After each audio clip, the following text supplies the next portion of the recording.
ಬೆಂಗಳೂರಿನ ಮತ್ತಷ್ಟು ಸುದ್ದಿಗಳನ್ನ ಕ್ವಿಕ್ ಆಗಿ ನೋಡೋಣ ರೌಂಡ್ ಅಪ್ ನಲ್ಲಿ. ಮಸಾಜ್ ಪಾರ್ಲರ್ ಹೆಸರಲ್ಲಿ ವೇಶ್ಯಾವಾಟಿಕೆ ದಂಧೆ ನಡೆಸ್ತಾ ಇದ್ದ ಸ್ಪಾ ಮೇಲೆ ಯಲಹಂಕದ ನ್ಯೂಟೌನ್ ಪೊಲೀಸರು ದಾಳಿ ಮಾಡಿದ್ದಾರೆ. ಥೈಲ್ಯಾಂಡ್ ದೇಶದ ಮಹಿಳೆಯರನ್ನ ಕರೆತಂದು ರೋರಾ ಲಕ್ಷರಿ ಥೈ ಸ್ಪಾನಲ್ಲಿ ವೇಶ್ಯಾವಾಟಿಕೆಗೆ ಬಳಸಿಕೊಳ್ಳಲಾಗ್ತಾ ಇತ್ತು. ಖಚಿತ ಮಾಹಿತಿ ಮೇರೆಗೆ ದಾಳಿ ನಡೆಸಿದ ಯಲಹಂಕ ಪೊಲೀಸರು ಆಂಜನೇಯ ಗೌಡ ಹಾಗೂ ಹರೀಶ್ ಸೇರಿದಂತೆ 3 ಆರೋಪಿಗಳನ್ನ ಬಂಧಿಸಿ 7 ಮಂದಿ ಯುವತಿಯರನ್ನ ರಕ್ಷಣೆ ಮಾಡಿದ್ದಾರೆ. ಡ್ರಿಂಕ್ ಅಂಡ್ ಡ್ರೈವ್ ನೆಪದಲ್ಲಿ ಟ್ರಾಫಿಕ್ ಪೊಲೀಸರು ಸುಲಿಗೆಗೆ ಇಳಿದಿದ್ದಾರೆ ಅನ್ನೋ ಆರೋಪ ಕೇಳಿ ಬಂದಿದೆ. ನಿನ್ನೆ ರಾತ್ರಿ 11 ಗಂಟೆಗೆ ಜೀವನ್ ಭೀಮಾನಗರದಲ್ಲಿ ಬೈಕ್ನಲ್ಲಿ ಬರ್ತಾ ಇದ್ದ ಮಹಿಳೆಯನ್ನ ತಡೆದ ಪೊಲೀಸರು, ನೀವು ಕುಡಿದು ವಾಹನ ಚಲಾವಣೆ ಮಾಡ್ತಾ ಇದ್ದೀರಾ ಅಂತ 15,000ಕ್ಕೆ ಬೇಡಿಕೆ ಇಟ್ಟಿದ್ದಾರೆ ಹಾಗೂ ಮಹಿಳೆಯಿಂದ 5,000 ಹಣವನ್ನ ಗೂಗಲ್ ಪೇ ಮಾಡಿಸಿಕೊಂಡಿದ್ದಾರೆ. ಈ ಬಗ್ಗೆ ಮಹಿಳೆ ತಂದೆ ಟ್ವಿಟರ್ನಲ್ಲಿ ಪೊಲೀಸ್ ಆಯುಕ್ತರಿಗೆ ದೂರು ನೀಡಿದ್ದಾರೆ.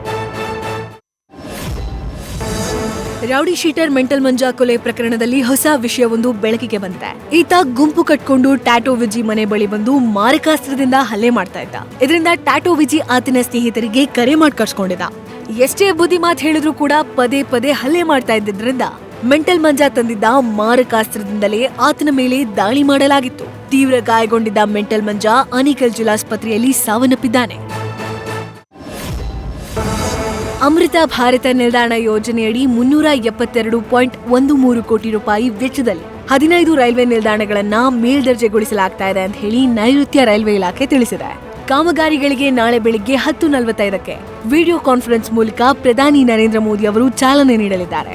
ನೈಋತ್ಯ ರೈಲ್ವೆ ವ್ಯಾಪ್ತಿಯ ಕೆಂಗೇರಿ, ಕೃಷ್ಣರಾಜಪುರ, ಬಂಗಾರಪೇಟೆ, ಚನ್ನಪಟ್ಟಣ, ಧರ್ಮಪುರಿ, ದೊಡ್ಡಬಳ್ಳಾಪುರ, ಹಿಂದೂಪುರ, ಹೊಸೂರು, ಕುಪ್ಪಂ, ಮಲೇಶ್ವರ, ಮಾಲೂರು, ಮಂಡ್ಯ, ರಾಮನಗರ, ತುಮಕೂರು ಹಾಗೆ ವೈಟ್ಫೀಲ್ಡ್ ರೈಲು ನಿಲ್ದಾಣಗಳನ್ನ ಒಟ್ಟು 372.13 ಕೋಟಿ ವೆಚ್ಚದಲ್ಲಿ ಉನ್ನತೀಕರಣಗೊಳಿಸಲಾಗ್ತಾ ಇದೆ.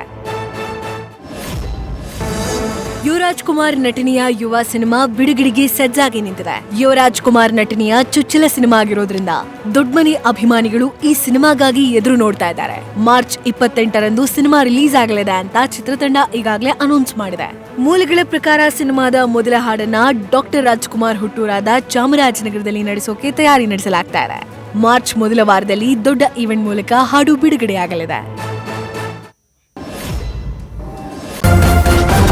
ನ್ಯೂಸ್ ಫಸ್ಟ್ ನಿರ್ಭೀತಿಯಿಂದ ನಿಮ್ಮ ಪರವಾಗಿ.